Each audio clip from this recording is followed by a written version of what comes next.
They said I didn't belong here. I heard those words while standing in the very house my grandmother left behind. No one said my name. No one looked me in the eye. They just said, "She's not real family." I stayed silent. I didn't argue. I didn't beg.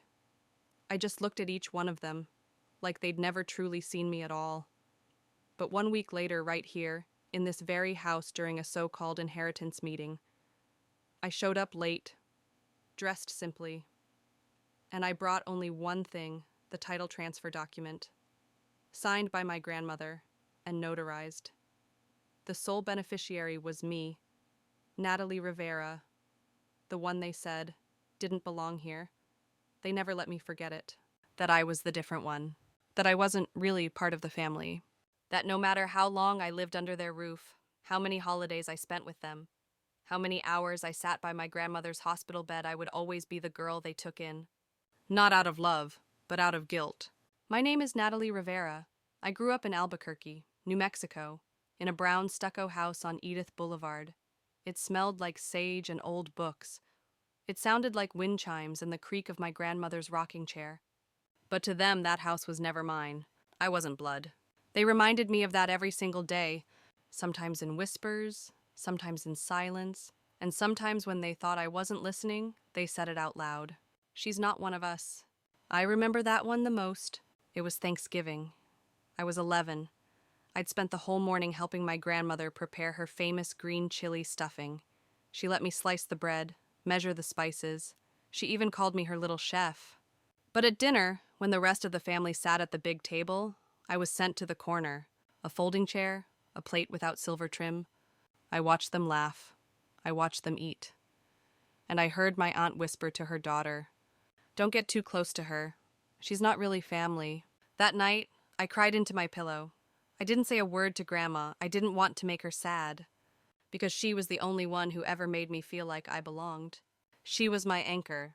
When my mom passed away in a car crash just 2 weeks before my 7th birthday, it was Grandma who took me in. Not my uncles, not my cousins, not the ones with big houses and empty guest rooms. Just her, a retired librarian, living alone, with a garden full of lavender and hands that always smelled like cinnamon.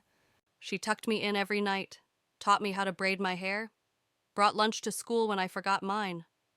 She showed up, even when no one else did, and I loved her with every fiber of my being.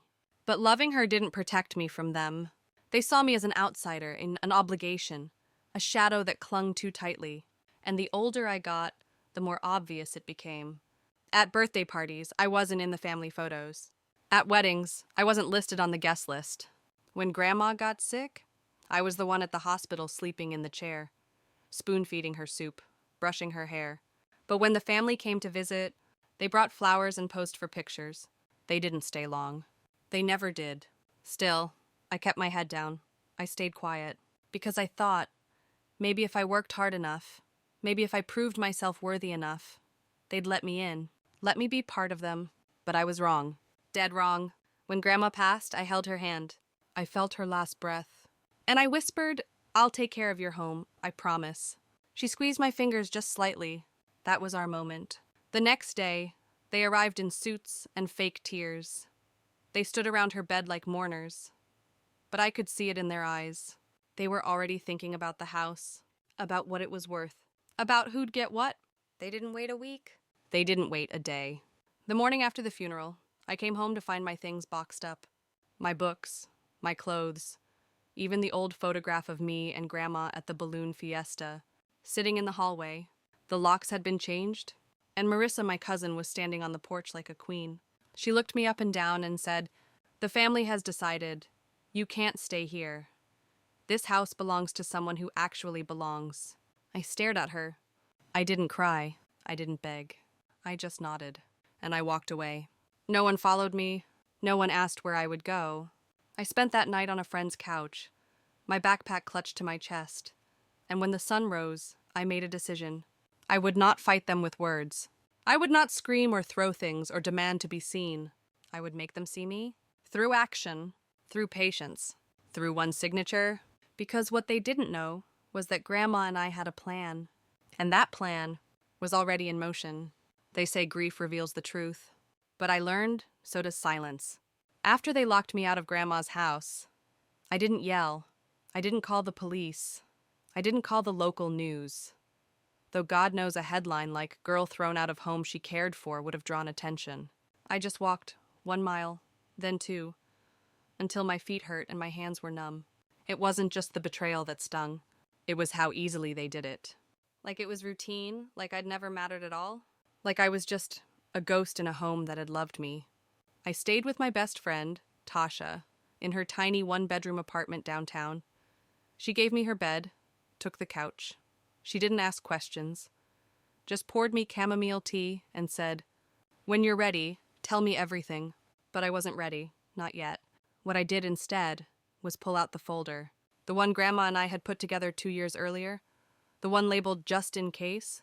Inside it, a notarized title transfer, a legal binding document signed by Grandma naming me the sole beneficiary and owner of the property at 814 Edith Boulevard, Nee. It was dated, stamped, witnessed, and completely unknown to the rest of the family. You see, Grandma wasn't just loving, she was smart.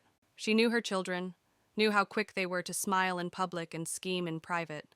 She used to tell me, some people mourn with flowers, others mourn with greed. So she made sure everything was ready, quietly, properly, through her lawyer, Mr. Devlin. I remember the day she made me sign my part. We were sitting at her old oak dining table, the one with the carved hummingbirds on the side. Her hands were shaking, but her voice was steady. "Natalie," she said, "they're not going to like this." "I don't care," I replied. She smiled, half sad. "You will. One day. When you realize that blood doesn't always mean loyalty, and family doesn't always mean home." I didn't understand it fully then. I do now. After her death, Mr. Devlin reached out. He asked if I wanted to file the deed right away. I told him no. I needed time. Time to see who they really were. And oh, they showed me. Within days, they were redecorating, painting over Grandma's pastel walls with sleek, modern gray, throwing out her rocking chair, donating her books. They even sold her garden bench, the one she used to watch the birds from every morning. It felt like erasure, like they wanted to scrub every trace of her and me. But I kept my silence. I waited, because the power I held wasn't loud. It was legal. And it was final. While they tore up flower beds and invited neighbors over for viewings, I made copies of every document. I verified the county records. I spoke with the registrar, quietly, calmly, precisely. I wasn't going to barge in screaming. I was going to walk in, owning everything. The day they called a family meeting was the day I knew it was time. Tasha drove me. She offered to come in, but I shook my head. "This is mine." I said, "It started with me. It ends with me." I wore black, not to mourn, but to mirror their own coldness. And maybe, just a little, to look like power. When I walked through the front door, the room went quiet. Not because they missed me, but because they thought they'd gotten away with it. Marissa raised an eyebrow. "You're late?" I smiled. "I'm not late. I'm just right on time." Uncle Greg started listing renovations. Aunt Lillian talked about renting out rooms. Someone even joked about turning Grandma's office into a yoga studio. That's when I placed the folder on the table. Tasha had printed everything on thick ivory stock. It landed with a soft thud, but the silence it created was loud. "What's this?" Marissa asked. "Proof," I replied. Uncle Greg scoffed. "Of what?" "Of ownership." They laughed. Then they read. The color drained from their faces. Witnessed, notarized, certified, sealed. Everything in order. Everything legal. Everything mine. "You can't be serious," Lillian said, voice shaking. "I am." But she was old, Greg snapped. She didn't know what she was doing. She knew exactly what she was doing. I said, "You just didn't expect her to choose someone like me." "A stray," Marissa muttered. I looked her straight in the eyes. "No, a daughter." And then, just for the final blow, I added, "I've already filed it with the county. The deed has been updated. You're standing in my house." Silence. Complete, absolute, stunning. They didn't yell, they didn't scream. They left, one by one. No goodbyes, no apologies. Just footsteps on polished wood floors. Floors I now owned. When the door shut behind the last of them, I finally breathed. I walked through the house slowly, touched the walls they tried to paint over. opened the cabinet where Grandma hid her favorite jam, sat on the bench they'd moved to the garage, and I whispered, "We did it, Grandma." It wasn't about revenge. It was about restoration, restoring what was hers, what was mine, what had always been ours. And for the first time in my life, I felt like I belonged. Not because I fought, but because I was prepared. And because love, real love, always leaves a trace, even when everyone else tries to wipe it away. I stayed in the house that night, alone. No more couches, no more temporary beds, no more whispered apologies for taking up space. I was home. I made myself a cup of cinnamon tea, the kind Grandma always kept in the top left drawer. The kettle still squealed like it was complaining. The wallpaper still peeled slightly in the hallway. Nothing had changed. Except everything had. I walked through the living room, running my fingers along the piano keys no one had played in years. They were dusty, out of tune. But when I pressed one, it still sang. Soft, hollow, familiar. Just like my heart, I took the old Afghan blanket from the back of the couch and wrapped myself in it. It still smelled like her. Lavender, lemon balm, warmth. I sat in her chair, and I cried. Not because I was sad, but because I had done it. I had taken back what they tried to erase. Not with fists, but with foresight. Not with screams, but with signatures. In the morning, I opened every curtain, let the New Mexico sun pour in like gold. This wasn't just a house anymore. It was proof. Proof that I wasn't invisible. Proof that love doesn't die with the people who give it. And proof that sometimes the quietest person in the room is the one with the loudest legacy. Later that week, I visited the county clerk's office in person, just to hold the official deed in my hand. My name was right there, printed in bold, filed and final. Natalie Rivera, the woman at the desk said, handing me the copy. "You're the owner now." I nodded, a lump in my throat. "Yes," I whispered, "I am." On my way out, I passed a mother holding a toddler. The little girl stared at me with wide eyes. I smiled. She smiled back. And in that tiny exchange, I saw the full circle. I had once been the forgotten child. Now I was the woman holding her name like a sword and a shield. I wasn't just keeping a promise to Grandma. I was making space for myself, for the life I deserved, and for the legacy they tried to bury but couldn't. Not now. Not ever. You'd think that after reclaiming the house, everything would settle. That peace would return, that I could finally rest. But I was wrong. Taking back the house was only the beginning. Because what I didn't realize was that pride doesn't go down quietly. And some people, they would rather burn everything than accept that they lost. It started with little things. Anonymous notes in the mailbox. "You stole it. She never meant it for you. You'll regret this." At first, I laughed them off. I told myself they were just words. That paper couldn't touch me. But then came the visits. Late at night, a knock at the door. No one there. A garden hose cut in half, a tire slashed. And once, a rock thrown through the kitchen window with a single word written on it, "Outsider." I stood in the shattered glass, barefoot, breathing hard, and I realized they weren't done with me. They had lost the house. But they hadn't lost their hate. I called the police, filed reports, installed cameras, and still every time I opened the mailbox, my stomach twisted. Fear wasn't new to me, but this was calculated, cowardly, and I was done letting them get to me. So I did what Grandma always taught me to do when the world felt like it was closing in. I went to the garden, the one they'd trampled, the one they tried to erase. It was mostly dirt and old roots now, but I knelt down anyway, dug my hands into the soil, and I planted something new. Lavender, tomatoes, tiny marigolds, not because I needed vegetables, but because I needed life, rebirth, proof that something could grow again. I spent weeks outside, working under the New Mexico sun. My arms burned, my hands blistered. But I smiled, because every day something new pushed through the soil, and every day the house began to feel more mine. Then one afternoon, as I was watering the marigolds, a car pulled up, a sleek black SUV, tinted windows. I knew the license plate before I saw the driver. "Marissa." She stepped out like she still owned the world, designer heels sinking into the driveway. A smile that didn't reach her eyes. "I'm not here to fight," she said. I didn't answer. "I just wanted to see it. One last time.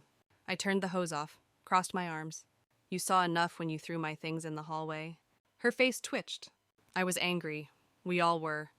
But you didn't have to go behind our backs like that. I laughed, cold, quiet. Behind your backs, Marissa. I lived in this house. I cared for her. I watched her die. Where were you? She looked away. I had a job, a family. So did I, but I showed up. Silence. Then she sighed. She shouldn't have done it. Given it all to you. She did, and not because I asked, because I earned it. Marissa's eyes were glassy. Whether from guilt or rage, I couldn't tell. I still think it was a mistake, she muttered. Maybe, I said, but it was her mistake to make, not yours to correct. She walked away after that, didn't look back, and I stood in the driveway, heart pounding, hands shaking, not from fear, but from the weight of standing up and not backing down. Later that night, I pulled out the old recipe box Grandma kept in the kitchen. Inside were hundreds of index cards, worn and yellowed, her handwriting neat, slanted, full of loops whispered from everyone. I found the one for her green chili stew, my favorite. I cooked it that night. The whole house smelled like memory. Like comfort, like home. I sat at the dining table, lit a candle, and ate slowly, alone. But not lonely, because for the first time, I wasn't dining as a guest. I was dining as the owner. I was the name on the deed, the hands in the garden, the keeper of the recipes. I was the continuation of her story, and no amount of slashed tires or broken windows could take that from me. Weeks passed. The notes stopped. The threats quieted. Maybe they finally realized they couldn't shake me. Or maybe they simply grew tired of losing. Either way, the silence was its own kind of peace, not the absence of noise, but the presence of strength. I started inviting people over, friends, colleagues, neighbors, people who treated the house with love. They brought flowers, wine, stories, and laughter returned to the walls. One night, Tasha raised a toast. To Natalie, she said, eyes shining, who turned a battle into a home. I smiled and whispered to myself, no, not a battle, a legacy, and I was just getting started. The garden blossomed. Neighbors started waving when they walked past. One even left a note on my door handwritten. No threats this time. Just a thank you. For bringing color back to the neighborhood, it said. I taped it to the fridge. Because sometimes healing doesn't come in grand speeches or dramatic scenes. Sometimes it comes in silence. In dirt under your fingernails. In meals made from memory. In porch lights that stay on long after dusk. Still, I kept every document locked in a fireproof safe. Because part of survival is remembering that peace can be temporary, especially when it was earned from the hands of people who hate losing. One afternoon, I went through Grandma's closet, not because I needed anything, but because I missed her. Her scarves still smelled like her perfume. Her church shoes still had tiny scuffs from the sidewalk. And in the back corner, tucked inside a shoebox, I found something unexpected. A letter, addressed to me. In her handwriting, I opened it with trembling hands. My dearest Natalie, it began, if you're reading this, then everything we prepared for has come to pass. And if I know you, you handled it with more grace than they ever deserved. I cried before the second paragraph, not because I was sad, but because she had known all along that this fight would come, that this house would become a battlefield. She wrote about the garden, about the lavender she hoped I'd replant, about the pie crust I never quite mastered. She wrote about love, about legacy, and about silence, that beautiful, powerful silence that isn't weakness, but wisdom. Her final line stayed with me. You are the roots now, my girl. May you grow stronger than they ever imagined. I folded the letter carefully, put it in a frame, and hung it above the fireplace. That evening, I sat on the porch with Tasha. The stars blinked above Albuquerque like tiny signals from the past. I think she'd be proud, Tasha said. I think I whispered she always was. I wasn't the girl in the corner anymore.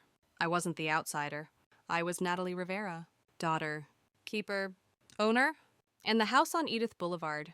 It was finally mine, in name, in spirit, and in every blooming flower that dared to rise no matter how many times it had been stomped. Let them say I didn't belong. I proved it with every signature, with every seed, with every step I took forward while they stayed stuck in the past. Some people think revenge is loud, that it comes with screaming matches, courtrooms, or fists slamming on tables. But sometimes revenge is a quiet thing. It arrives in moments when no one's looking, when the house is calm, when the garden is blooming, when your name is printed in black ink on a title deed. And it keeps arriving, even when you don't invite it. 2 months after Marissa's final visit, I received a letter, certified, official looking. It was from a law firm. At first, I thought maybe it had something to do with the house, a technicality, an error in filing. But when I opened it, the truth was uglier. They were contesting the title, not because it wasn't legal, but because, as the letter put it, there are concerns over undue influence, given the emotional vulnerability of the decedent. Undue influence. The phrase sat in my stomach like rot. They were accusing me of manipulating Grandma, of coercing her, of using her grief to steal what I didn't deserve. I stared at the page. My vision blurred, my fists clenched. Because this wasn't just a legal attack, it was personal. They weren't trying to take the house back. They were trying to take her memory from me, to rewrite history, to cast me as a liar, a schemer, a villain. I didn't cry. Not this time. I called Mr. Devlin, Grandma's lawyer. He'd expected this. I've already drafted a response, he said calmly. They don't have a case. Everything was done by the book. But why now, I asked. Because silence looks like weakness, he said. And you've been too quiet, too graceful. They're betting you'll fold rather than fight. I nodded slowly. Then let's show them how wrong they are. And just like that, it was war. But not the kind they were ready for. My war was made of paperwork, of testimonies, of every hospital log showing I was the one by Grandma's side, of every photo, every grocery receipt, every Sunday school bulletin with my name scribbled next to hers. I built a fortress out of facts, and behind it I sharpened my resolve. The court date was set. I showed up in navy blue, hairpinned, eyes clear. They came with a team of lawyers, suits, ties, briefcases like armor. But armor can't help you when the truth is against you. The judge was measured, fair. But I could see it in her eyes the way she looked at me when I spoke. She understood. I told the truth.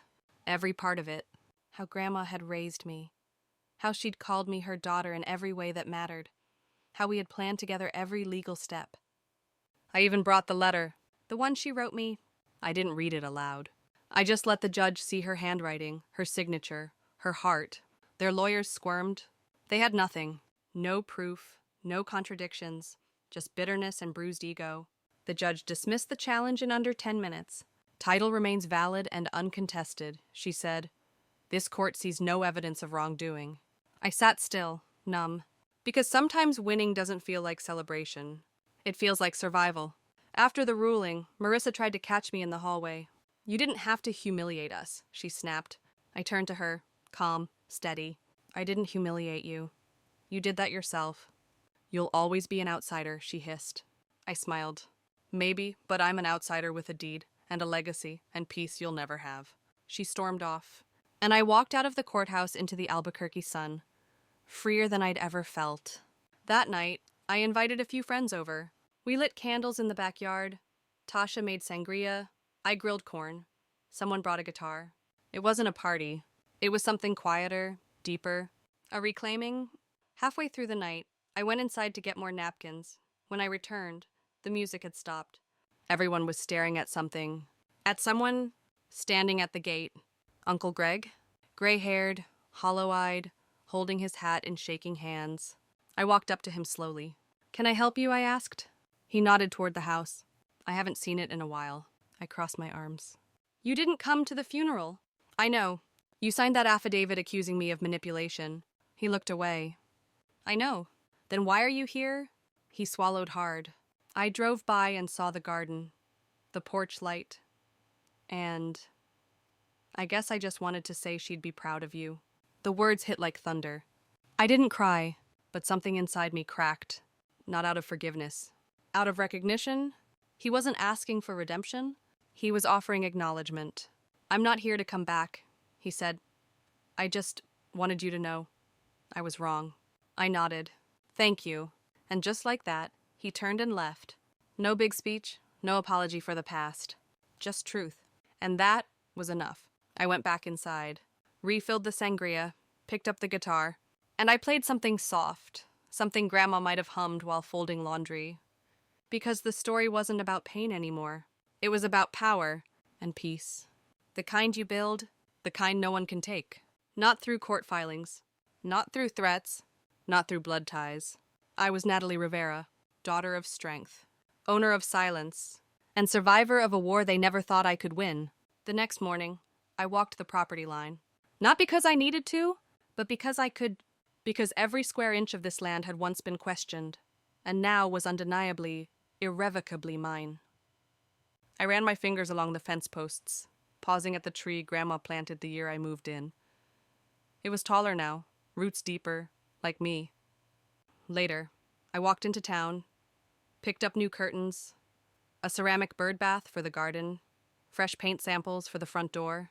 I was no longer preserving memories.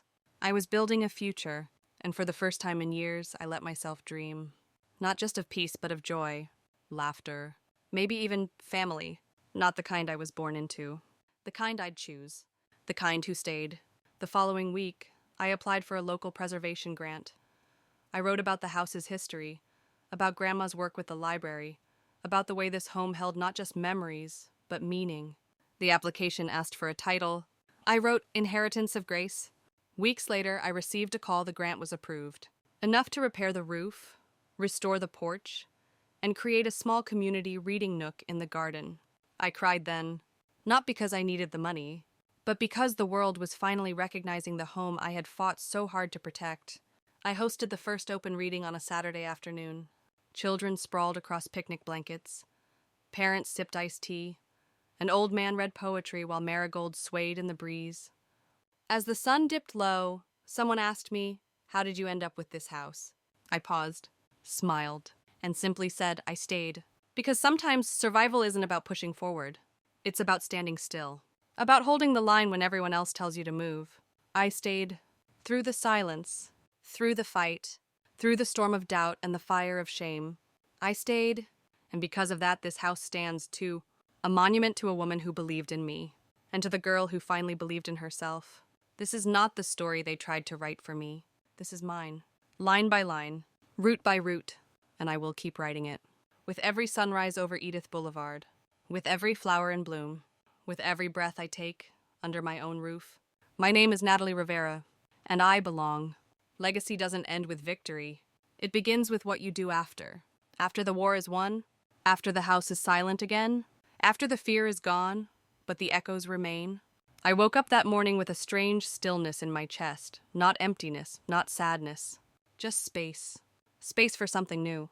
For months, my life had been built around fighting, around defending, around proving that I belonged. But now I was the proof. There was no more war, only rebuilding, only becoming.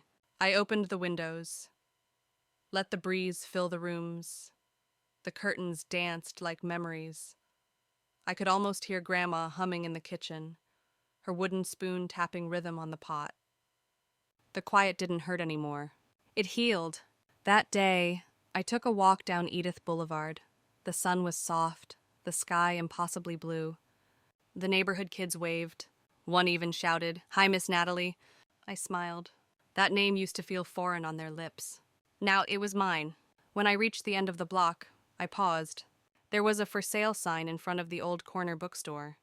The windows were dusty, the door cracked at the edges. But I saw something there, something beyond wood and glass. I saw potential. I saw roots. I saw a beginning. That night, I couldn't sleep. I stared at the ceiling. Thought about Grandma's voice. You are the roots now. Maybe it was time to grow. The next morning, I called the realtor. 3 weeks later, the building was mine. Not inherited. Not handed down. Earned. I spent every weekend cleaning it out, scraping old paint, hauling out boxes. Tasha helped. So did a few neighbors. Someone even donated a coffee machine. I didn't call it a bookstore.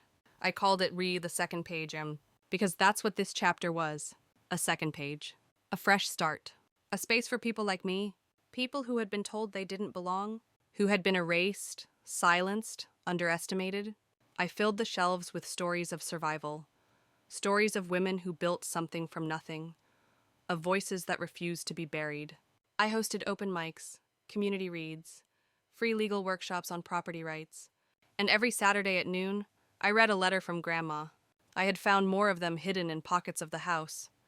One in her knitting bag, one behind the piano, one tucked inside a cookbook. Each one was addressed to me. Each one was filled with truth. She must have known, on some level, that I'd need them, that the fight wouldn't end with the house, that I would have to become more. One letter simply read, "You are not what they called you. You are what you endured, and that makes you unstoppable." I framed it, hung it right above the register. People cried when they read it. So did I. Sometimes, but not from pain. From pride. The store became more than a space. It became a symbol. And the family, they faded. Some moved away, some stopped calling. And honestly, I was okay with that. Because healing doesn't always mean reunion. Sometimes it means distance. I didn't hate them. I just no longer needed them. They were the fire that tested me, but I was the flame that rose. And I had no intention of dimming. One afternoon, I got a call from a college in Santa Fe. They wanted me to speak, a lecture on real estate law and inheritance. At first, I laughed. Then I realized they were serious, because my story had reached further than I thought. It had inspired, and now it was time to share it. I stood at the podium, heart racing, and I told the truth. All of it. The silence, the pain, the betrayal, the comeback. I ended with this. You don't have to raise your voice to claim what's yours. You just have to raise your name. And never let anyone write you out of your own story. They stood up. They clapped. Some cried.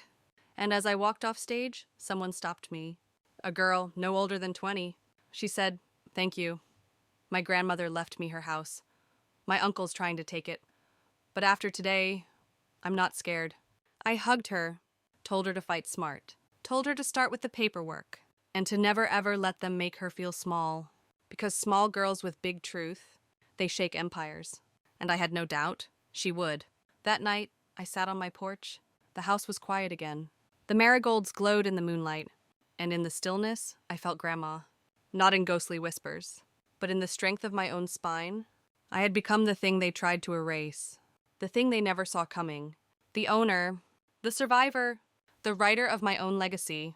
My name is Natalie Rivera, and if they ever try to tell you I didn't belong, tell them I signed the title transfer myself. Weeks passed.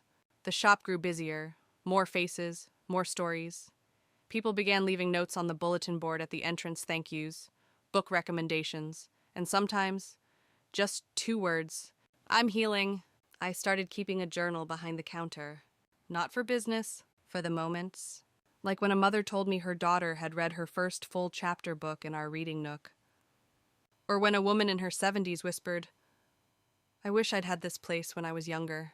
I smiled at every one of them, because this was never just about the house. It was about space, about voice, about being seen, and maybe about creating something no one could kick me out of again. One evening, as I was locking up, I saw someone standing by the street. A teenage boy, hoodie, backpack, staring through the window. I stepped outside. "You okay?" I asked. He nodded slowly. "Is it true?" "Is what true?" "That this place used to be yours, and they tried to take it." I tilted my head. "Yes," I said, "they tried. But you still own it." I smiled. "I do." He looked down at his shoes. "My uncle kicked me out last week, said I was nothing, that I didn't deserve to stay." I exhaled. Then I unlocked the door and said, "Come in. We're not open, but I've got a story to tell you." We sat in the back. I made hot chocolate, told him about the marigolds, about the bench in the garden, about Grandma. He listened like it was oxygen, and when he left, he said, "I'm gonna fight for my space too." I nodded. "You'd better, because the world doesn't hand us space. We carve it. We claim it. We write our names in bold." The next day, I placed a plaque at the bookstore entrance. It read, "None this place is for the ones they tried to erase, the ones who stayed, the ones who came back stronger." I don't know who will walk through this door next, but I do know this: they'll never feel like they don't belong. Not under my roof, not under my name, because the girl they tried to erase, she built an empire of presence, and her name will never be forgotten. Not on a title, not on a deed, not on a door, not in this life, and not in the legacy she leaves behind.